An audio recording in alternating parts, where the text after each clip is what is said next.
firman pada malam hari ini kita ambil dalam Injil Matius ayat 6 pasal 6 ayat 1 sampai ke 4.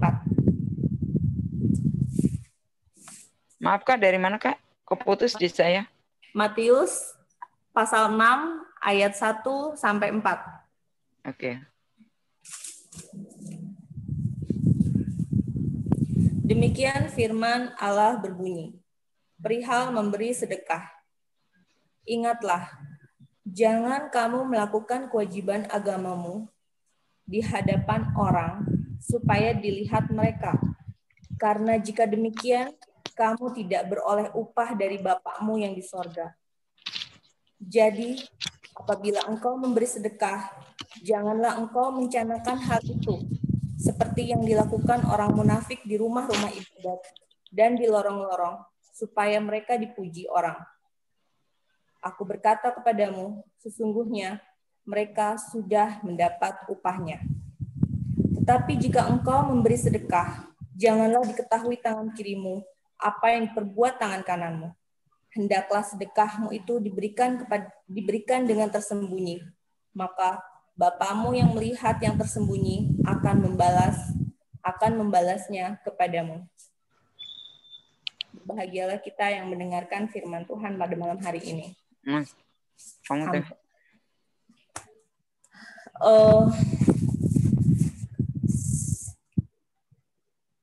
Tema malam ini diambil dari perihal bersedekah. Itu sebenarnya tiba-tiba tercetus aja pada waktu malam Amang Ferdinand meminta atau berkata untuk pelayanan firman pada malam hari ini di Selasa ini tanggal 19. Berapa menit ya, memang waktu itu lagi baca Alkitab juga sebenarnya. Jadi pas malam itu langsung ke WhatsApp, nggak berapa lama, paling 5-10 menit kemudian ya kalau nggak salah, itu aku bilang, Amang boleh nggak ambil tema yang ini gitu kan, langsung aja temanya ini gitu. Dan ya mungkin hanya mau saling mengingatkan bahwa sebenarnya kalau baca firman itu, kalau aku diminta sama Amang untuk melayani firman, sebenarnya itu ngingetin ke diri sendiri. Apa yang aku bahas itu berarti kan aku cari literasi tentang firman itu.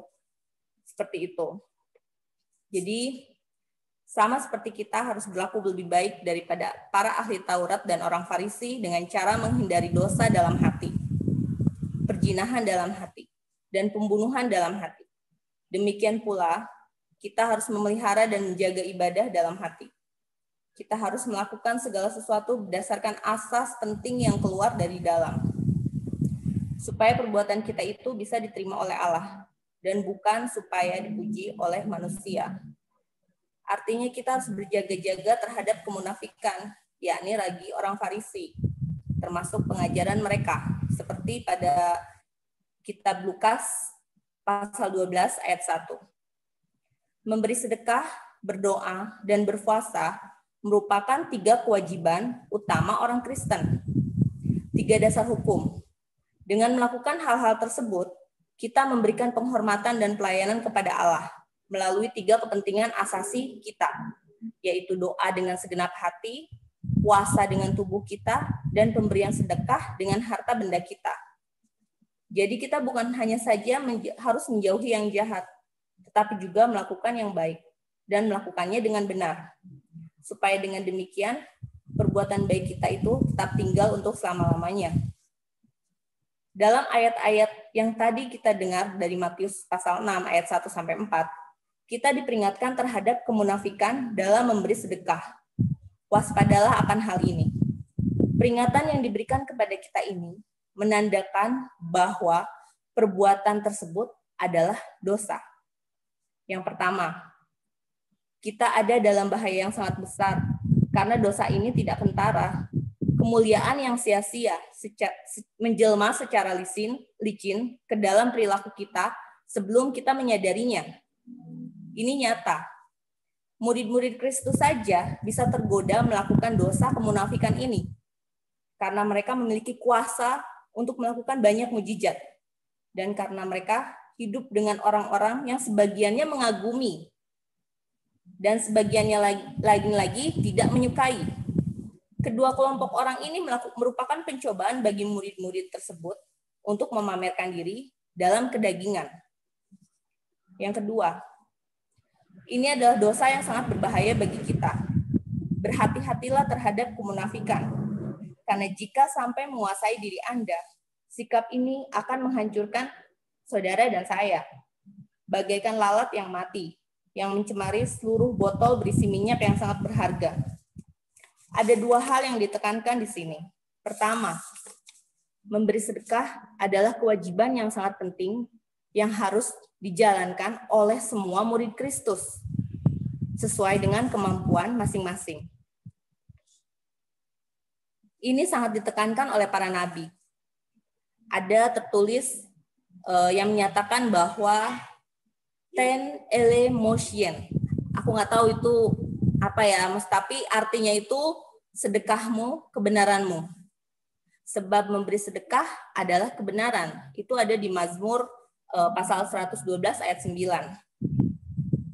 Orang Yahudi menyebutkan kotak amal untuk orang miskin sebagai kotak kebenaran. Semua yang diberikan kepada orang miskin dianggap sebagai hak yang patut mereka terima.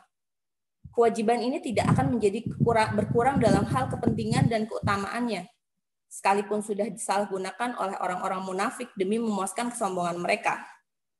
Memang benar, perbuatan amal kita tidak dapat membawa kita ke sorga. Namun, tidak kalah benarnya bahwa kita juga tidak dapat masuk sorga tanpa berbuat amal.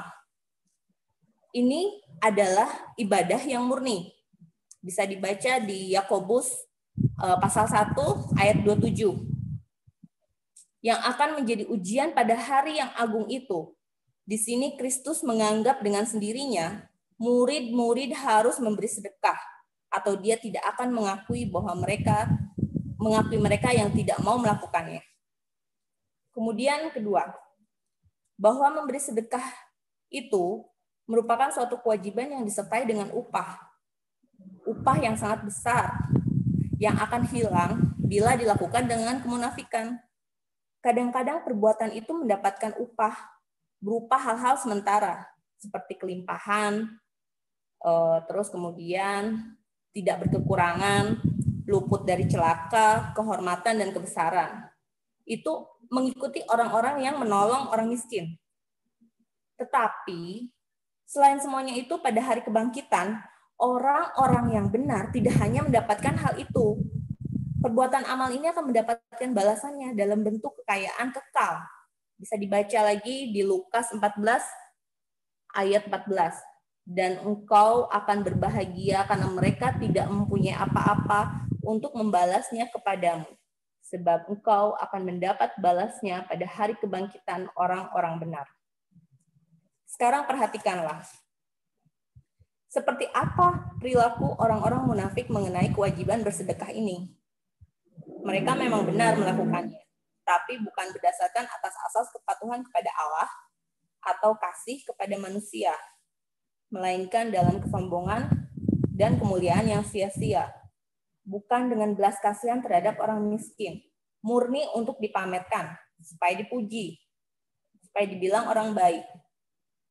Sebenarnya mereka melayani kebutuhan mereka sendiri. Mereka sudah mendapatkan jauh lebih banyak daripada yang mereka berikan. Karena mereka butuh pengakuan jadi disebut orang baik. Itu sudah jauh lebih banyak daripada apa yang mereka berikan. Mereka lebih suka memberi sedekah mereka di lorong-lorong rumah ibadah, supaya dilihat orang banyak. Ini bukan berarti bahwa orang dilarang memberi sedekah ketika orang melihat kita. Bukan berarti begitu. Boleh saja melakukannya. Namun, jangan dengan maksud supaya dilihat orang. Lebih baik kita memilih orang-orang yang patut menerima derma di antara mereka yang kurang diperhatikan. Saat memberi sedekah di rumah sendiri, kalau orang munafik itu akan mencanangkan hal itu, meniup trompet, berpura-pura memanggil orang miskin untuk dilayani. Namun sebenarnya mereka lakukan adalah mengumumkan bahwa mereka dermawan, supaya mereka jadi bahan omongan, jadi topik pembicaraan. Malapetaka yang disampaikan Kristus ke atas perilaku orang tersebut sudah jelas. Aku berkata kepadamu, sesungguhnya mereka sudah mendapat upahnya. Pada ayat yang kedua. Sekilas kata-kata ini mirip sebuah janji. Sudah mendapat upah ya. Jika mendapat upah, mereka akan memiliki yang cukup. Namun, ada dua perkataan di dalamnya yang membuat kalimat tersebut menjadi ancaman sebenarnya. Yang pertama, itu memang merupakan upah, tapi upah mereka bukan upah yang dijanjikan oleh Allah bagi orang-orang yang berbuat baik dengan cara yang benar, melainkan upah yang mereka janjikan bagi diri mereka sendiri, dan sangat malanglah upah ini. Karena mereka melakukan hal yang supaya dilihat orang, mereka memilih memang dilihat orang, mereka memilih untuk mengikuti kepercayaan sendiri, yang akhirnya mereka sebenarnya hanya menipu diri sendiri atau hanya menyenangkan hatinya sendiri. Orang-orang percaya duniawi mengadakan persetujuan dengan Allah hanya untuk memperoleh kedudukan, kehormatan, dan kekayaan, juga supaya perut mereka kenyang dengan hal-hal tersebut. Namun mereka tidak akan mendapatkan lebih banyak dari itu. Hanya itu saja, titik. Lalu yang disebut dengan upah, itu upah yang lain adalah itu memang suatu upah, tetapi upah untuk masa kini. Mereka mendapatkannya yang tadi di atas itu, hanya itu saja. Tidak ada yang tersimpan bagi mereka lagi di masa mendatang. Karena mereka telah mendapatkan semua yang pantas yang mereka dapatkan dari Allah. Tidak ada lagi yang bisa diharapkan sesudah itu. Sebaliknya, upah yang diterima oleh orang saleh dalam kehidupan ini hanya dibayar sebagian. Nantinya akan ada jauh lebih banyak upah lagi. Tetapi orang munafik sudah mendapatkannya di dunia ini, hanya di dunia ini. Dan begitulah malapetaka yang akan mereka alami. Karena mereka sendirilah yang telah memutuskannya. Bagi orang-orang kudus, tempat ini, dunia ini yang kita tinggali ini adalah sebagai tempat perbekalan atau uang yang untuk dibelanjakan. Namun bagi orang munafik, itulah bayaran mereka, itulah bagian mereka. Kemudian yang terkandung dari ayat 3 dan 4, dia sendiri merupakan teladan dalam hal kerendahan hati. Tuhan Yesus maksudnya. Menekankan hal ini kepada murid-muridnya. Sebagai sesuatu yang mutlak. Perlu supaya tindakan mereka diterima oleh Allah. Jika engkau memberi sedekah, janganlah diketahui tangan kirimu. Apa yang diperbuat tangan kananmu. Mungkin hal ini menyinggung tentang penempatan corban atau kotak amal bagi orang miskin untuk memasukkan persembahan. Biasanya selalu diletakkan di sebelah kanan, di pintu masuk rumah ibadah. Dengan demikian mereka dapat memasukkan pemberian mereka ke dalamnya dengan tangan kanan. Bisa juga memberi sedekah dengan tangan kanan, menyiratkan kesediaan dan ketetapan hati dalam melakukannya, yakni dengan terampil, bukan dengan maksud yang canggung atau maksud jahat, karena biasanya kita pakai apa-apa tangan kanan. Kalau yang tangan kidal, maksudnya itu diberi Tuhan bakat yang lain, tapi kebiasaan manusia itu adalah pakai tangan kanan. Tangan kanan dapat digunakan untuk menolong orang miskin, mengangkat mereka, menulis untuk mereka, membalut luka mereka, dan berbagai hal, selain memberi sedekah kepada mereka. Namun, kebaikan apapun yang dilakukan tangan kananmu bagi orang miskin, janganlah diketahui tangan kirimu. Begitupun sebaliknya. Sembunyikan tindakan ini sebisa mungkin. Rahasiakanlah baik-baik untuk dirimu sendiri. Lakukanlah hal ini karena ini suatu pekerjaan yang baik, bukan dengan maksud untuk memberi nama baik. Dalam semua, ada istilah dengan perkataan omnibus factis renon teste mov amor. Artinya dalam semua tindakan kita harus dipengaruhi rasa hormat terhadap orang yang menerimanya, bukan yang mengamatinya. Jadi kita ngasih ke orang yang membutuhkan itu dengan rasa respect, hormat dari kita, bukan karena ada orang yang ngelihatin kita. Jadi kalau kita karena orang yang ngeliatin kita, kita respectnya sama orang yang ngeliatin, tapi kita tuh respectnya sama yang kita kasih. Niscaya hal itu akan mendatangkan sukacita bagi kita sebagai seorang yang mencoba membantu sebisa mungkin. Ini artinya, pertama, kita tidak boleh membiarkan orang lain mengetahui apa yang kita perbuat. Bahkan tidak juga oleh orang yang berdiri sangat dekat di sebelah kiri kita. Apalagi memberitahukan hal itu kepada mereka. Jika memungkinkan, mereka jangan sampai tahu. Milikilah keinginan untuk menutupi perbuatan ini dari mereka. Dan demi sopan santun, mereka juga tidak akan menunjukkan bahwa mereka melihatnya. Jadi kalau kita di posisi yang lihatnya, kita pun jangan kepo atau mata kita jangan kayak wah gitu, jangan seperti itu. Mereka melihatnya dan menunjukkan bahwa mereka melihatnya dan tidak akan menyebarluaskannya sehingga kabar tentang perbuatan ini tidak berlanjut kemana-mana. Yang kedua, bahwa kita sendiri jangan terlampau memikirkannya secara berlebihan. Tangan kiri itu merupakan bagian dari tubuh kita sendiri. Janganlah kita mengingat-ingat perbuatan baik kita. Jangan memuji dan mengagumi diri kita sendiri. Kecongkakan dan rasa puas diri serta memuja diri adalah macam-macam kesombongan yang sama berbahayanya dengan kemuliaan yang sia-sia yang tadi pertama saya sampaikan. Sikap pamer di depan orang lain itu termasuk kemuliaan yang sia-sia. Biasanya orang-orang besar yang dihormati karena jasa-jasa baik mereka malah telah melupakan semua jasa baik mereka itu. Seperti yang tertulis, bila manakah kami melihat engkau lapar dan haus?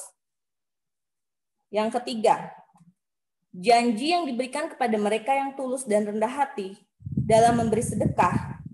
Hendaklah sedekahmu itu diberikan dengan tersembunyi, maka Bapakmu yang melihat yang tersembunyi itu akan memperhatikannya. Perhatikanlah ayat ini. Ketika kita sama sekali tidak memperhatikan perbuatan baik kita, justru Allah yang akan memperhatikannya. Seperti halnya Allah mendengar perbuatan jahat yang dilakukan terhadap kita ketika kita tidak mendengarnya. Demikian pula Ia juga melihat perbuatan baik kita ketika kita tidak melihatnya. Bagi orang munafik, sungguh menakutkan bila Allah melihat yang tersembunyi. Sungguh menakutkan bila Allah melihat yang tersembunyi bagi orang munafik. Tetapi bagi orang Kristen yang tulus, hal ini justru merupakan penghiburan. Namun ini belumlah semuanya, karena mereka bukan saja akan menerima perhatian dan pujian, melainkan juga upah dari Allah yang akan membalasnya kepadamu. Perhatikanlah, mereka yang ingin diterima Allah melalui perbuatan pemberian sedekah harus berserah diri kepadanya sebagai sang pemberi upah. Amatilah betapa hal ini diungkapkan dengan tegas. Bapamu akan membalasnya. Dia sendirilah yang akan menjadi pemberi upah bagi kita. Biarlah dia sendiri yang membalas kebaikan kita itu. Ya, bahkan dia sendirilah yang akan menjadi upah itu. Di Kejadian pasal 15 ayat 1. Upahmu akan sangat besar. Dia akan memberikan upah sebagai bapamu, bukan sebagai tuanmu. Bukan sebagai seorang tuan yang memberi kepada hambanya sekedar saja. Dia memberi lebih. Dia bahkan memberikan berlimpah-limpah tanpa batas kepada anak-anaknya yang melayaninya. Dia akan memberimu upah secara terbuka di depan orang banyak. Kita memberi tersembunyi-sembunyi supaya orang nggak tahu, tapi Tuhan akan memberi kepada kita secara terbuka di depan orang banyak. Kalaupun bukan sekarang, tentu pada hari yang agung itu. Maka tiap-tiap orang akan menerima pujian dari Allah, pujian yang terbuka. Engkau akan diakui di hadapan manusia. Jika perbuatan memberi sedekah itu tidak terbuka, upah itu akan terbuka. Dan ini lebih baik. Tuhan memberkati. Terima kasih.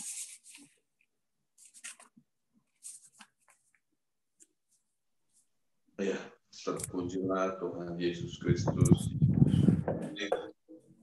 Pada saat ini ada menyatakan firman-Nya bagi kita melalui hambanya Ibu Evangelis Rizka Ferisa. Ya, kita akan masuk ke dalam sesi berbagi. Tentu dalam sesi berbagi, ya kita dipersilakan menyampaikan sesuatu yang boleh kita dapat dalam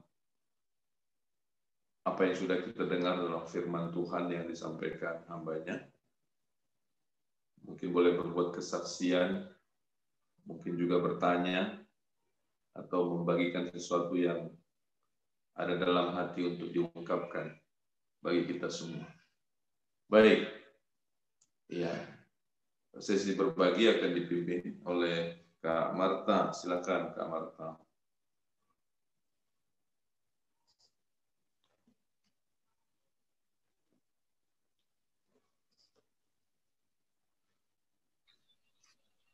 Ya, shalom. Mohon maaf nih, ngeblank sama saya, Pak. Signalnya nggak itu. Jadi sama sekali saya nggak jelas apa yang Kak Rizka sampaikan gitu loh. Jadi makanya saya mau nyatet apa sih, nggak ngerti apa. Asli, saya bingung juga jadinya nggak ini sinyalnya nggak bagus banget di saya. Hilang terus. Oke, silakan Ya, teman-teman saya yang mau menanggapi, menambahkan atau bersaksi dengan hal tersebut, saya persilahkan.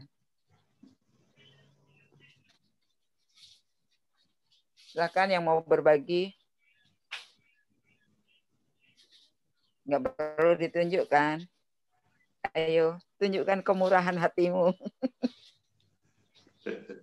Yes. Silakan.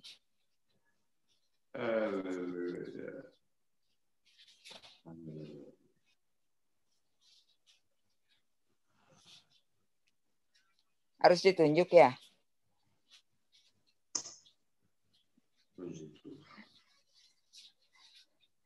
Oke, silakan Ibu Suryati deh.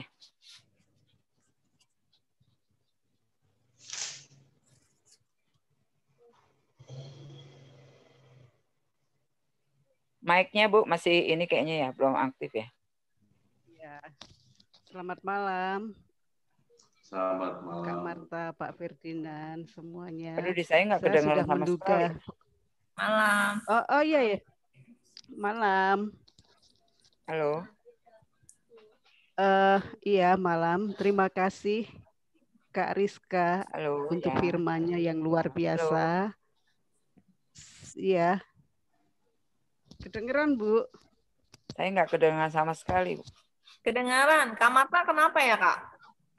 Mungkin Kedengaran sama handsetnya sekali. Kak Kak Rizka Marta. juga nggak dengar Kak Kak, di Marta, saya, Kak. Kak Marta handsetnya. Headsetnya, Handsetnya Kak. copot, Tapi suara Kak. saya kedengaran ya? Suaranya Ya, suara kakak kedengaran. Handset kakak Iya. copot coba. Saya nggak ada suara sama sekali loh. Oh Ibu iya. jangan ganggu tante dulu. Tante mau berdoa kan. Terima kasih Kak Rizka Suara untuk saya kedengaran, Kak. firman-Nya. kedengeran, Kak. Kedengeran kencang.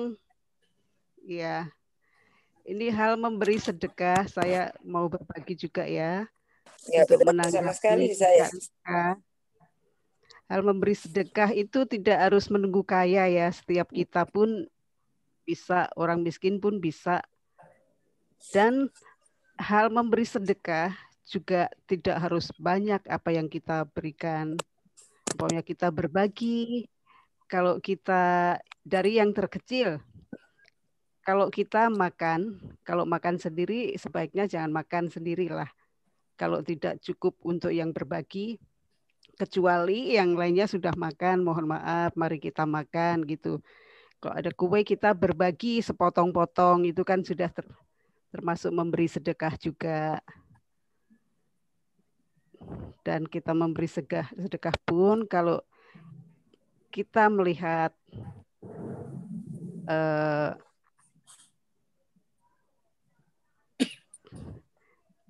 Tuhan gerakkan kita suka di jalan-jalan juga melihat juga ya pemulung, apa yang orang yang cacat, yang susah.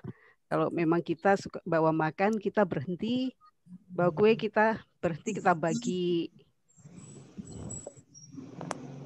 Termasuk kita bagi uang meskipun 2.000, dari yang terkecil 5.000 gitu. Dari sini Kak kesaksian saya. Kita berbagi sedekah tidak harus menunggu kaya. Betul. Betul. Surya. Ya Kak Rizka ya.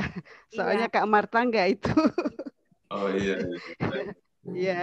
Ya, sepertinya ya, jaringan kita terganggu. Ya, saya bantu ya Kak Martanya. Ya, ya terpujilah Tuhan. Ya, satu hal yang luar biasa yang kita bisa dapat dari apa yang disampaikan Ibu Hari Suryati. Ya, satu kalimat yang saya catat itu adalah memberi bukan nunggu kaya.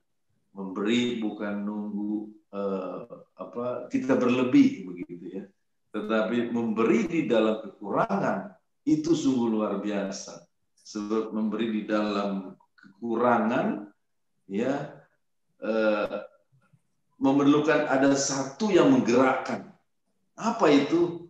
Ya, tentu yang luar biasa yang dapat menggerakkan orang pada saat kekurangan dia memberi itu adalah kasih. Dan bukan hanya kasih manusia. Kalau kasih manusia, manusia itu mencintai diri sendiri tentu. Apa yang ada tinggal sisa, pasti dia akan simpen. Nggak mungkin dia kasih ke orang. Tetapi kalau ada kasih Kristus di dalamnya, maka ya dia akan berikan. Ya, dan keberserahan kepada Tuhan luar biasa. Ya, puji Tuhan.